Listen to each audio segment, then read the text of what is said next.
नमस्कार दोस्तों, स्वागत है आप सभी का हमारे YouTube चैनल आर के योजना पर।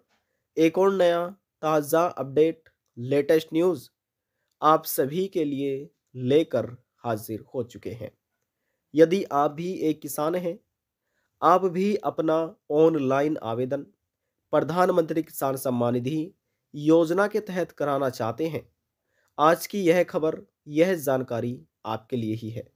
जैसे कि आप नोटिफिकेशन में देख रहे हैं, पीएम किसान सम्मान निधि योजना का लाभ लेने के लिए नया रजिस्ट्रेशन ऐसे होगा। इन नियम का करें पालन। यदि आप दो दो हजार रुपये किस्त पीएम किसान सम्मान निधि योजना की अपने बैंक खाते में लेना चाहते हैं, तो आपको बनाए गए इन नियम का पालन करना होगा। आवेदन कैसे किया जाता है, किन डॉक्यूमेंट की आपको आवश्यकता होगी, सभी जानकारी दी जाएगी। वीडियो की शुरुआत करने से पहले हमारा आपसे निवेदन है, यदि आप हमारे चैनल पर पहली बार आए हैं तो चैनल को सब्सक्राइब जरूर कर लीजिएगा। साथ ही बेल आइकन के बटन को प्रेस करना ना भूलें, ताकि जो हमारी वीडियो का नोटिफिकेशन है वह सबसे पहले आपको प्राप्त हो और आप सबसे पहले ही उसका लाभ उठा सके। चलिए वीडियो की शुरुआत कर लेते हैं। पीएम किसान सम्मान निधि योजना, यह योजना प्रधानमंत्री नरेंद्र मोदी की केंद्र सरकार की देखरेख में चलाई जा रही है। और यहाँ पर हम आपकी जानकारी के लिए बता दें कि इस योजना के माध्यम से साल में 6,000 रुपये किसानों के बैंक खाते में ट्रांसफर किए जाते हैं। डीबीटी के माध्यम से, डायरेक्ट बेनिफिट ट्रांसफर, साल में 6,000 रुपये केंद्र सरकार किसानों के बैंक खाते में ट्रांसफर करती है। अब प्रत्येक किस्त 2,000 रुपये की है। जी हाँ, 2,000 रुपये किस्त प्रत्येक किस्त है। और किस प्रकार से आपको यह लाभ मिलेगा, ये भी हम आपको जानकारी देंगे। संपूर्ण जानकारी आपको दी जाएगी। अब देखिए, ये पहली किस्त 2,000 रुपये की है, ये दूसरी, ये तीसरी। टोटल काउंट करेंगे 6,000 रुपये ये आपके यहाँ पर हो जाते हैं। अब देखिए वह 4 महीने कौन कौन से हैं, पहली किस्त के बारे में बात कर लेते हैं। तो देखिए सबसे पहला आता है अप्रैल, मई, जून, जुलाई। ये 4 महीने की एक किस्त है 2,000 रुपये की। ठीक है। अब इसके बाद अप्रैल, मई, जून, जुलाई के बारे में है। अप्रैल, मई, जून, जुलाई के बाद है अगस्त, सितंबर, अक्टूबर, नवंबर। अगस्त, सितंबर, अक्टूबर, नवंबर, दूसरी किस्त है ये वाली 2,000 रुपये की। इसके बाद है दिसंबर, जनवरी, फरवरी, मार्च, 2,000 रुपये है ये, जो कि तीसरी इंस्टॉलमेंट है, थर्ड इंस्टॉलमेंट। अब देखिए वर्तमान समय में, करंटली समय में, वर्ष 2024 की ये किस्त भी आ चुकी है, ये वाली किस्त भी आ चुकी है। और जो तीसरी किस्त है दिसंबर, जनवरी, फरवरी, मार्च महीने की, अभी किसानों के बैंक खाते में ट्रांसफर नहीं की गई है। यानी कि वर्ष 2024 की जो तीसरी किस्त है वह किसानों के बैंक खातों में अभी ट्रांसफर नहीं की गई है। अब जो किस्त ट्रांसफर की जाएगी वह फरवरी महीने में केंद्र सरकार ट्रांसफर कर सकती है। हालांकि ऑफिशियल नोटिफिकेशन अभी जारी नहीं किया गया है। पीएम किसान सम्मान निधि योजना की वैसे तो 19वीं किस्त है इस योजना की, लेकिन साल की है वह तीसरी किस्त, जो कि केंद्र सरकार फरवरी महीने में ट्रांसफर कभी भी कर सकती है। ऑफिशियल नोटिफिकेशन अभी तक जारी नहीं किया गया है। तो जैसे ही केंद्र सरकार 19वीं किस्त का नोटिफिकेशन जारी करेगी, ऑफिशियल नोटिफिकेशन, हम आपको अपने इस चैनल के माध्यम से अपडेट कर दिया जाएगा। हम आपके लिए एक नई वीडियो लेकर आएंगे कि 19वीं किस्त कब ट्रांसफर करेगी, जब ऑफिशियल नोटिफिकेशन निकलेगा। चैनल के माध्यम से, वीडियो के माध्यम से आपको सूचित कर दिया जाएगा।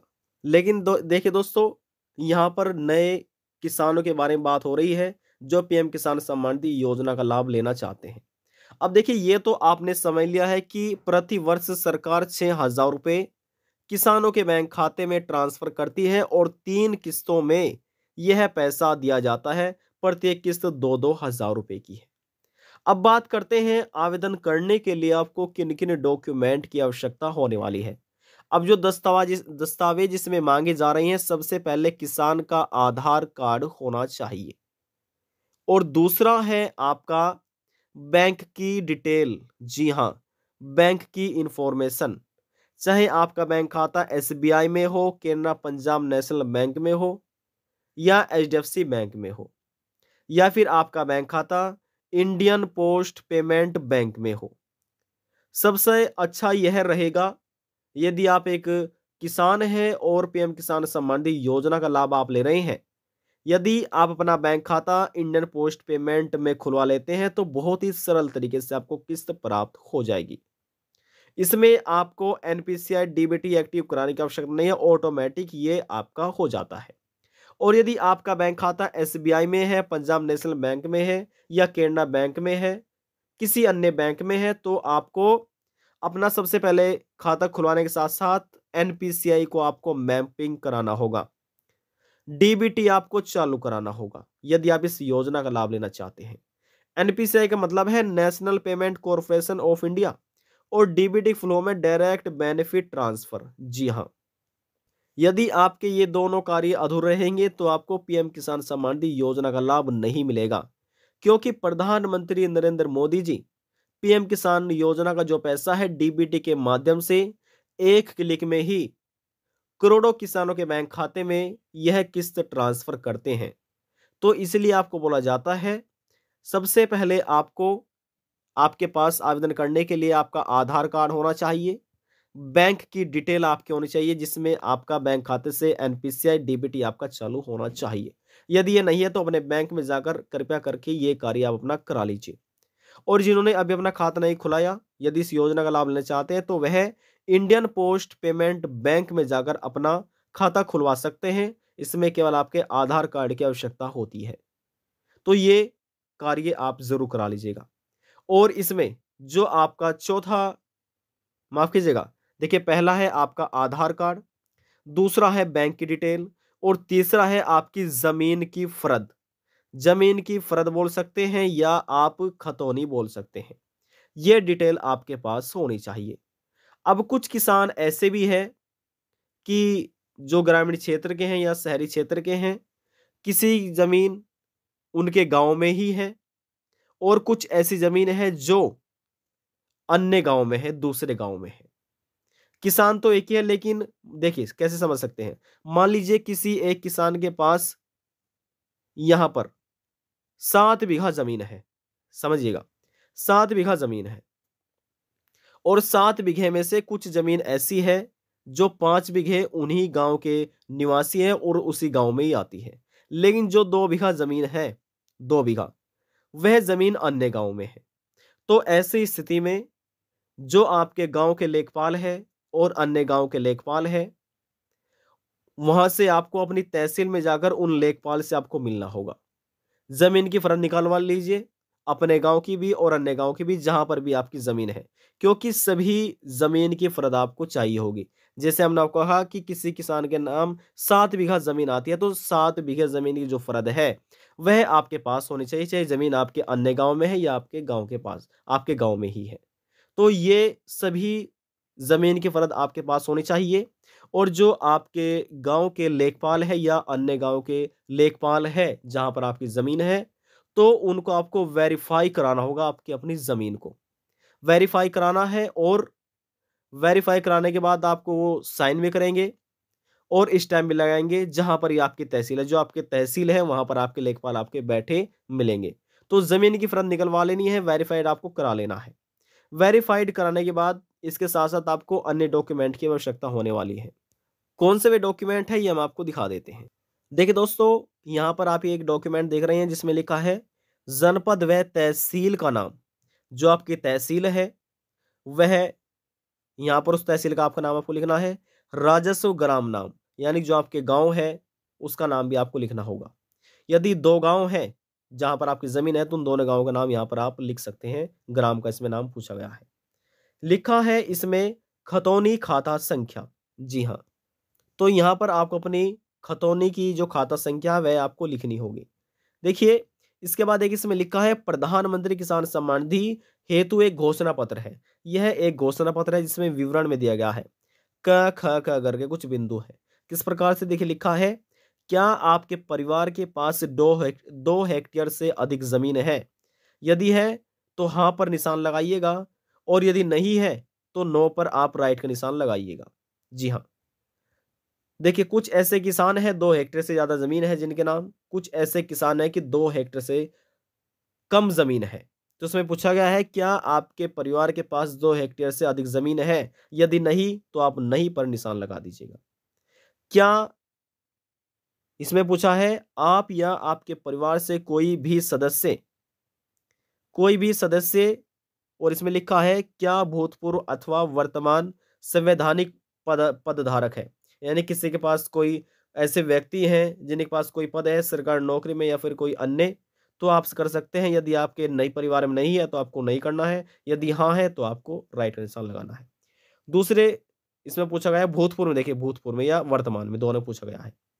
अगले पॉइंट है, क्या भूतपूर्व अथवा वर्तमान मंत्री, राज्य मंत्री या भूतपूर्व, यानी कि बीता समय की बात कर रहे हैं, पूर्व में और वर्तमान में दोनों की बात हो रही है।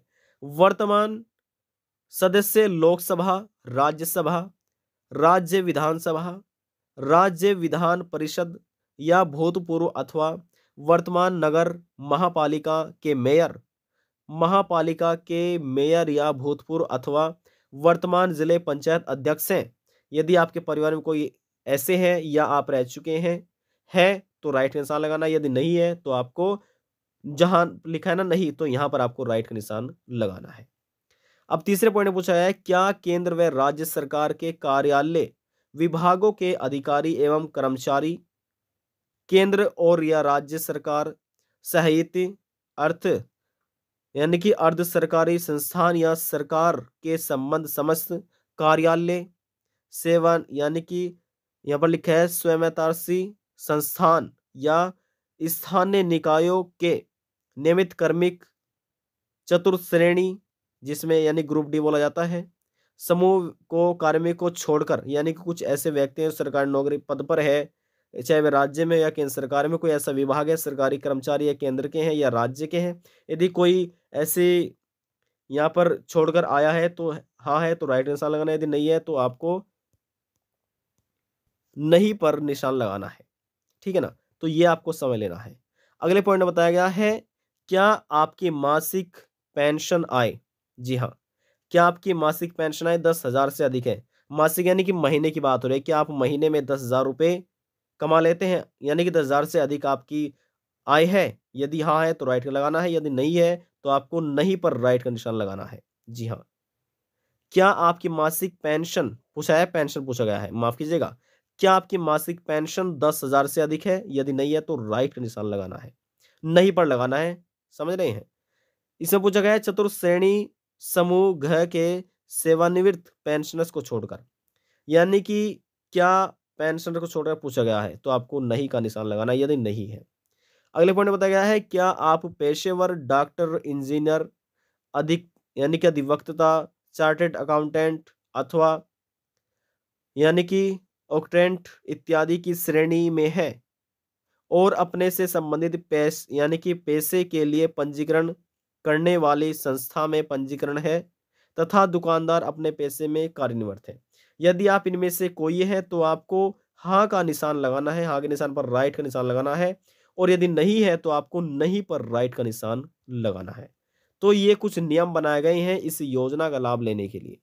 अब देखिए लास्ट में लिखा है नोट में, हाँ नहीं में से जो उपयुक्त ना हो उसे काट दे। मेरे द्वारा दिया गया उक्त विवरण सत्य है।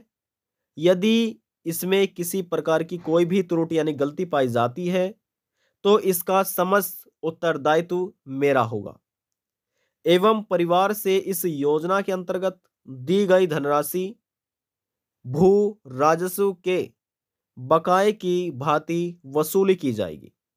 देखिए आपको इन नियमों को ध्यानपूर्वक पढ़ना है और समझना है, तभी आप हाँ या ना में अपना जवाब दीजिएगा राइट का निशान लगाकर।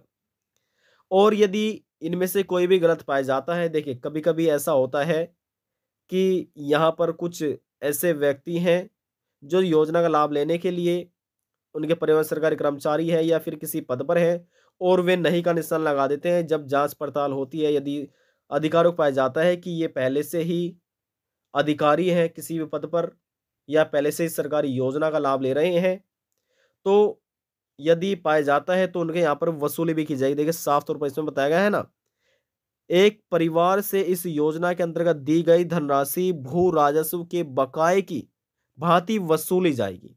साफ तौर पर इसमें बताया गया है।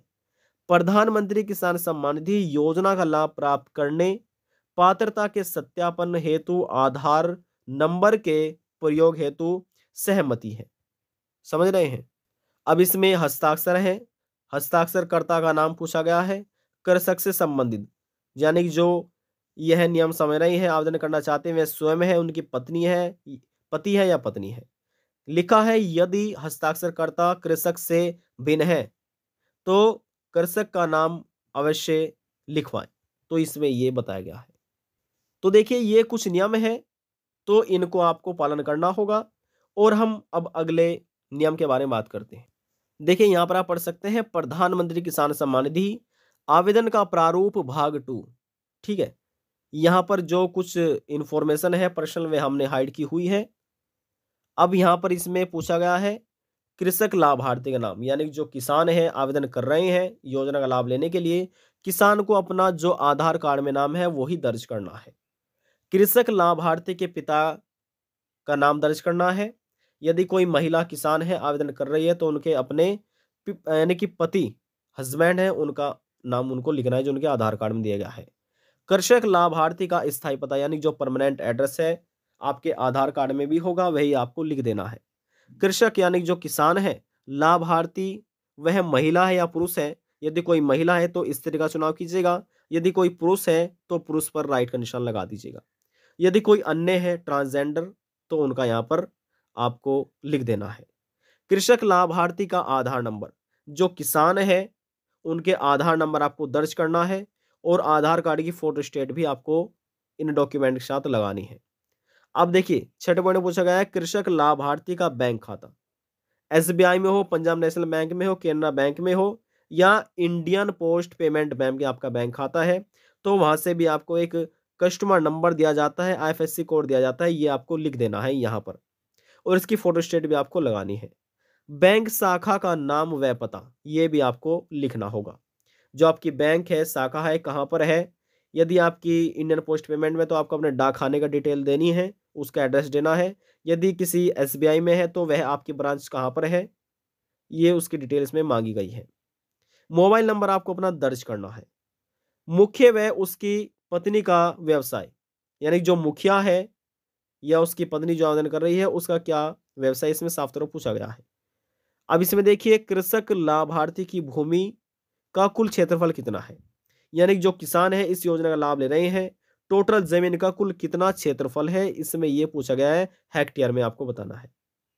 अब इसमें है कृषक लाभार्थी व उसके परिवार द्वारा आधारित माफ कीजिएगा द्वारा धारित कुल भूमि का विवरण उदाहरण खतौनी में संकलन करें। यानी कि जो जमीन की सारी फरद है आपकी खतौनी की वे आपको जो तहसील से आपको निकलवानी है और लेखपाल द्वारा वेरीफाई करानी है, वे सभी फरद या खतौनी आपको इसके साथ संकलन करनी है। अब इसमें देखिए ये इसमें लिखा है ना, ग्राम का नाम जहां भूमि स्थित है उस गांव का नाम आपको लिखना है जहां आपकी जमीन है और खाता संख्या लिखना है, गांठा संख्या कुल कुल कितने हैं वे लिखना है, खाते का कुल क्षेत्रफल कितना है आपको लिखना है, अंश के अनुसार क्षेत्रफल ये आपको लिखना है। तो पूरा डिटेल आप यदि भर सकते हैं तो भर लीजिएगा। यदि आप जब से सीएससी सेंटर वाले हैं वे भर देंगे या फिर आपके लेखपाल हैं वे भी आपको इसको भरकर आपको दे देंगे। अगले पॉइंट में देखिए बताया गया है कृषक लाभार्थी द्वारा दिनांक 1/2/2019 से धारित भूमि हेक्टेयर में आपको लिखनी है। समझ रहे हैं? तो इसमें बताया गया है। अब इसमें कुछ घोषणा पत्र भी बताया गया है, लिखा है मैं उपरोक्त अनुसार घोषणा करता हूं या करती हूं कि उत्तर प्रदेश में मेरे व मेरी पत्नी तथा नाबालिग बच्चों के पास कुल मिलाकर हेक्टेयर भूमि है। जो जितनी भी जमीन होगी वे आपको लिखनी है। यदि कोई प्रतिकूल तथा संज्ञान में आता है तो उसका उत्तरदायित्व मेरा होगा। दिनांक लिखना है, आवेदक जो आवेदन करने वाले किसान हैं उनके हस्ताक्षर होंगे। यदि अंगूठा लगाना आता है तो आप अंगूठा भी अपना लगा सकते हैं। सत्यापन रिपोर्ट लेखपाल की आख्या में इसमें बताया गया है, यानी कि ये लेखपाल द्वारा है सत्यापन रिपोर्ट, ठीक है, उनकी देखरेख में है। पात्र, पात्र है ये अपात्र है ये आपको लेखपाल ही बताएंगे, जो आपके गांव के पटवारी हैं। तो यहाँ पर लेखपाल के हस्ताक्षर भी होंगे और यहाँ पर जो दिनांक है वह दिनांक भी लेखपाल ही आपके डालेंगे। तो ठीक है, ये आपको देख लेना है पूरा, कैसे कैसे आपको भरना है, क्या क्या डिटेल आपको भरनी है, किन डॉक्यूमेंट की आपको आवश्यकता होने वाली है, ये हमने आपको डिटेल बता दी है। देखिए, सबसे पहले आपको क्या करना होगा, सबसे पहले आपको सीएससी सेंटर पर जाना होगा, जन सुविधा केंद्र पर। वहां पर बोलना है कि हमें पीएम किसान सम्मान निधि योजना के लिए अप्लाई करना है, तो कृपया करके हमें आवेदन प्रारूप भाग 2 इस प्रकार से जो हमने आपको दिखा रहे हैं, ये आप उनसे निकलवा लेना है। उनको बोलना है कि तहसील जो लेखपाल हैं, वहाँ पर जाकर आपको उनके द्वारा अपनी ज़मीन को वेरीफ़ाई कराना है, खतौनी आपको निकलवा लेनी है। तो जैसे ही ये डिटेल लेखपाल द्वारा भर देंगे या फिर आप स्वयं भर लीजिएगा, तो यहाँ पर ये इन घोषणा पत्र में वेरीफ़ाइड आपको कराना है और दोबारा से फिर सीएससी सेंटर पर जाकर आपको पीएम किसान सम्मान निधि योजना के लिए अप्लाई करना है, जिसमें आपका आधार कार्ड, आपके आधार कार्ड से मोबाइल नंबर लिंक होना चाहिए, उसकी आवश्यकता होने वाली है, बैंक की डिटेल और आपका जो ज़मीन की फ़र्द है, इनकी आपको आवश्यकता होने वाली है। तो देखिए, अभी तक हमने आपको डॉक्यूमेंट के बारे में बता दिया है, कैसे-कैसे ये कार्य आपको करना है, ये हमने आपको बताया है। अब बात करते हैं कि यदि जो कुछ ऐसे किसान हैं स्वयं अप्लाई करना चाहते हैं, तो वह कैसे कर सकते हैं, उसके बारे में आपको बता देते हैं। पीएम किसान सम्मान निधि यह केंद्र सरकार द्वारा चलाई गई योजना है, तो पूरे भारत के जितने भी राज्य, सभी राज्य में मान्य है। तो आप जिस भी राज्य के निवासी हैं, आप आवेदन कर सकते हैं, बस पात्र आप होने चाहिए। पीएम किसान आपको लिखना है और लिखकर आपको ये सर्च कर देना है। सर्च करने के बाद आपके उपरांत सामने कुछ इस प्रकार का पेज ओपन होगा, लिखा मिलेगा पीएम किसान सम्मान निधि, यहाँ पर आपको क्लिक करना है। देखिए, क्लिक करने के बाद आपके सामने अगला पेज ओपन हो जाएगा। ओपन होने के बाद आपको नीचे स्क्रॉल डाउन करके आ जाना है। देखिए, जैसे हमने आपको कहा था, अब तक इस योजना की 18वीं किस्त ट्रांसफर की गई है, 19वीं किस्त केंद्र सरकार फरवरी में ट्रांसफर कर सकती है। हालांकि ऑफिशियल नोटिफिकेशन जारी नहीं किया गया है। अब देखिए, यहाँ पर लिखा हुआ है, ये रहा न्यू फार्मर रजिस्ट्रेशन लिखा हुआ है ना, इस पर आपको क्लिक करना है, क्योंकि आप इस योजना के लिए आवेदन कर रहे हैं, आप एक इस योजना के लिए नए किसान हैं। अब इसमें बताया गया है फार्मर यानी कि रूरल फार्मर रजिस्ट्रेशन, जो ग्रामीण क्षेत्र के किसान हैं उनको रूरल का चुनाव करना है और जो शहरी क्षेत्र के हैं उनको अपने अर्बन का चुनाव करना है। तो यहाँ पर यदि आप ग्रामीण क्षेत्र के निवासी हैं, सबसे पहले आधार कार्ड नंबर दर्ज करना है। इसके बाद यहाँ पर क्लिक करके आपको अपने राज्य का चुनाव करना है। देखिए, जिन राज्यों में यह स्कीम चल रही है, सभी राज्य के यहाँ पर नाम आ चुके हैं केंद्र शासित प्रदेश के। तो यदि आप उत्तर प्रदेश के हैं तो उत्तर प्रदेश का चुनाव कीजिएगा और इसके बाद यहाँ पर ये कैप्चा कोड आपको दर्ज करना है। ये रहा, जो भी आपकी फोन की स्क्रीन पर होगा, चेंज होते रहता है, यहाँ पर दर्ज कर दिए, गेट ओटीपी पर क्लिक कर दीजिएगा। तो जो यहाँ पर आप मोबाइल नंबर डालेंगे, उस मोबाइल नंबर पर ओटीपी आएगा, यह वेरीफाई होगा। इसके बाद अब इसमें देखिए साफ तौर पर लिखा गया है, your Aadhaar will be authenticated will UIDAI, you will well proceed for registration only if your Aadhaar is authenticated। यानी कि यहाँ पर यदि आप एक नंबर से देखना चाहते हैं तो एक से भी ले सकते हैं, यानी कि वही नंबर आपको दर्ज करना है जो आपके आधार कार्ड में है और वो यहाँ पर डाल दीजिएगा। देखिए, 2 बार आपका नंबर वेरीफाई होगा, एक पीएम किसान योजना के लिए जहाँ पर रजिस्ट्रेशन करेंगे और दूसरा आपके आधार कार्ड को वेरीफाई करने के लिए। इसके बाद आपके सामने अगला पेज ओपन हो जाएगा, जो फैच होकर कुछ डिटेल ऐसी है आधार कार्ड से इस फॉर्म पर आ जाएगी और इसके बाद यहाँ पर कुछ ऐसी डिटेल है जो आपको स्वयं आपको भरनी होगी। जमीन की डिटेल मांगी जाएगी, आपका खाता संख्या मांगा जाएगा, गाटा संख्या मांगा जाएगा और आपको पीडीएफ अपलोड करनी होगी, एक पीडीएफ बनाकर, जो कि 200 केबी समथिंग आपके होनी चाहिए, 200 केबी से ज़्यादा नहीं होनी चाहिए। तो देखिए, इस ऐसे भी आप अप्लाई कर सकते हैं, फिर आप नज़दीकी सीएससी सेंटर पर जाकर भी इस योजना का लाभ ले सकते हैं। कैसे कैसे क्या प्रक्रिया है, क्या प्रोसीजर, पूरी डिटेल यहाँ पर हमने आपको अपडेट करा दी है। आज की जानकारी में बस इतना ही। यदि आपको हमारी दी जानकारी पसंद आई तो वीडियो को जरूर लाइक कर दीजिएगा। आपके एक लाइक से हमें बहुत ज़्यादा मोटिवेशन मिलता है। लास्ट में निवेदन यही करेंगे, चैनल को सब्सक्राइब और साथ ही बेल आइकन के बटन को प्रेस करना ना भूलें। अब हम आपसे मिलते हैं नेक्स्ट वीडियो में एक और नई जानकारी के साथ। तब तक के लिए जय हिंद, जय भारत।